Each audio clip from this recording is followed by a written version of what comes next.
Hi again, this is Caitlin, and this is part 2 in our video series on how to enhance lymphatic flow. So in this section, we will be discussing the Ayurvedic perspective on lymph, as well as how the lymph influences and is influenced by our emotional processing.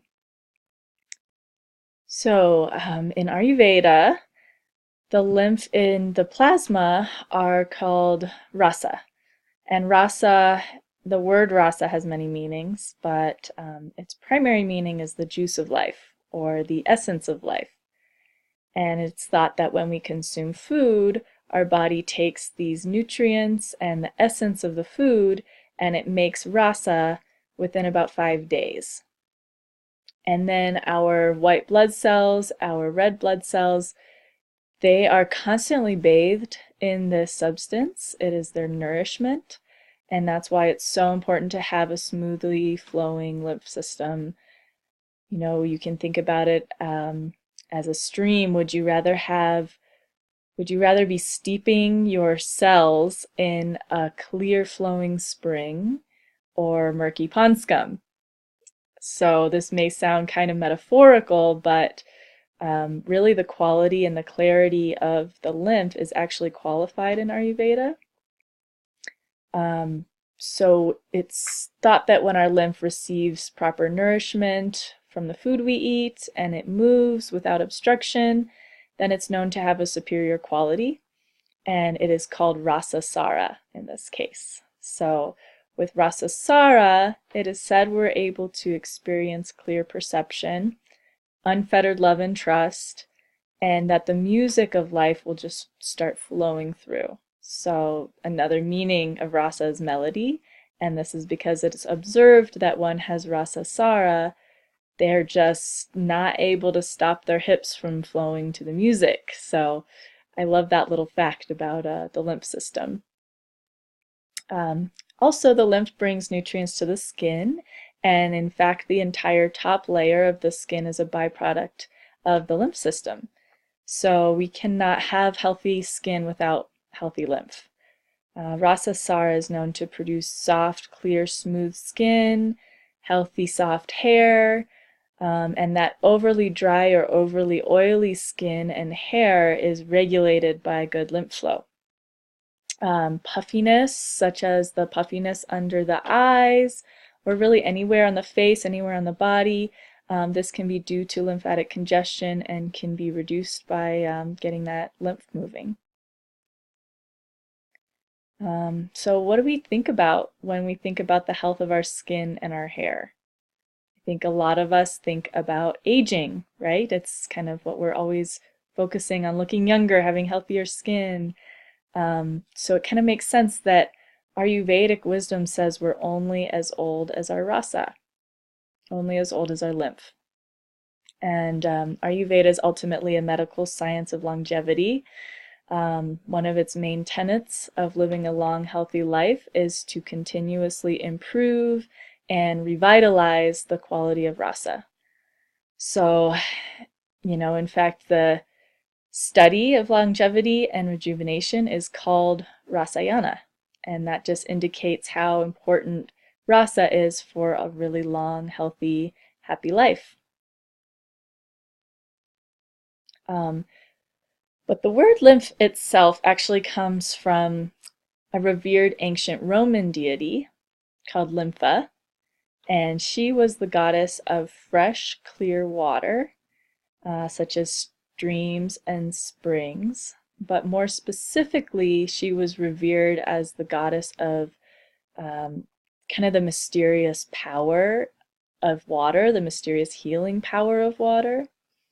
And also, interestingly, fertility, divine emotions, inspiration, those were all kind of included in her domain. And you may not have heard of lympha, but maybe you are familiar with nymphs. And the word nympha was generally kind of used interchangeably with the word with lympha, with the goddess of water. But then over time, nymphs kind of came to represent not only this pure healing quality of water, but at the same time, the kind of frenzied madness that comes from too much water. So we can kind of translate this loosely and just think about lymphedema, which is when we do have too much water stuck in the body, too much lymph that's just congested and not moving. And clients with lymphedema tend to report feelings of frustration, craziness, madness, just kind of generally not feeling like themselves. So these are actually emotional symptoms of lymphatic congestion, and I'll kind of explain why. Back to Ayurveda, and also many, most holistic medical systems, there's a view that our thoughts and emotions create a very real physical change in the body.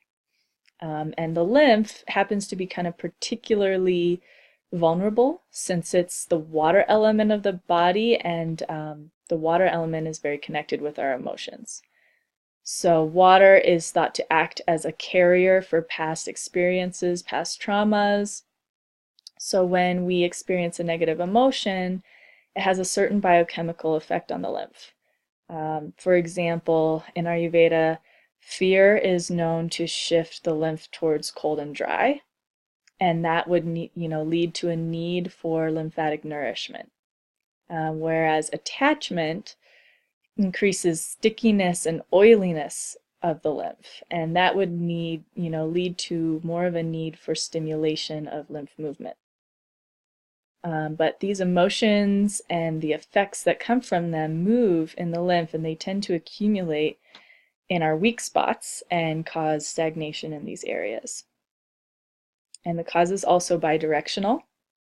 So lymph that is congested physically will cause stuck emotions, but also poor emotional expression and holding on to those emotions can cause the lymph to become congested. So it is really important to understand that moving lymph fluid that has been stagnant, possibly for many years, it's kind of like dredging the swamps of our emotional baggage. So long buried emotions can rise to the surface when you're working with the lymph system, and it can be a strong emotional release for some people. So I think that's a good thing. I think better out than in, but it is something that we want to do slowly. We want to be gentle and kind to ourselves in the process. And lastly, another lesson that I have learned from the lymph system is a lesson on energetic boundaries. And this, we can see it in the physical and emotional aspects as well. So the lymph contains the adaptive or acquired immune system, which we spoke about in the first video. This is the part of our immune system that attacks the molecules that are labeled by the immune system as harmful or foreign, and it marks them to get them out of the body. But obviously not everything that is external and enters the body is harmful. So the adaptive immune system has to decide what's harmful, what's helpful.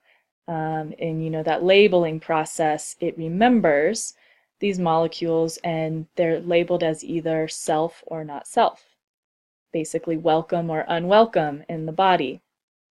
And I think emotionally and energetically, we are doing this same thing every day.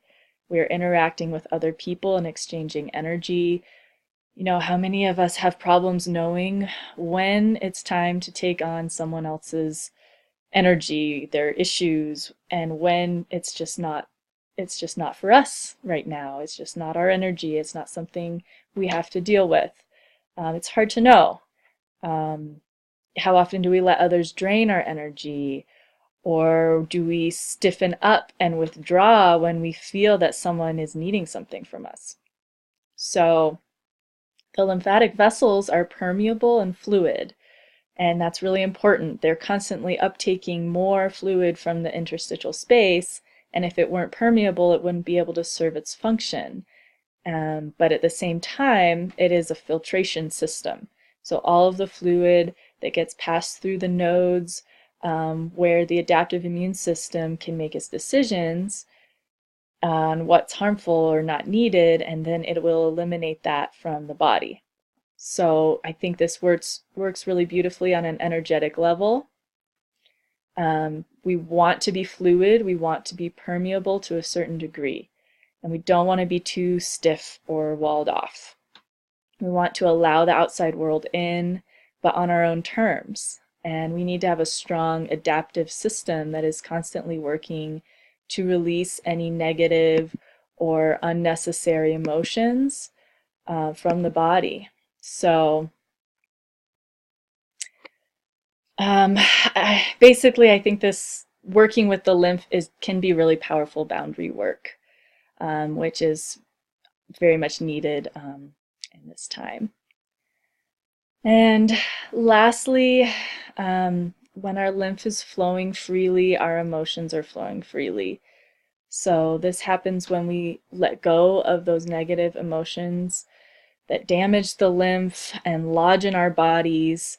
When we start to experience less doubt, less judgment, and even fear of our own emotions, fear of our own intuitions. So this naturally flowing lymph and emotions increases our intuition, it increases our trust. Ayurveda observes this concept, but they describe it as faith, but it's not a faith as in a faith of some god or deity, but it's a universal faith and a universal love. So it's said that losing faith, which could be translated as just letting these judgments and fears kind of cloud our innate love and trust, when we lose faith, that decreases the quality of our lymph. But conversely, the quality of the lymph is enhanced when we root deeper into love and into trust. So thank you so much for listening to my little spiel on the lymph and emotions. I think it's an important part. But next we'll go into what you can do, just basically some practical tips on how to keep your lymph flowing. And this will be anything from food to herbs to lifestyle practices. So thank you and see you soon.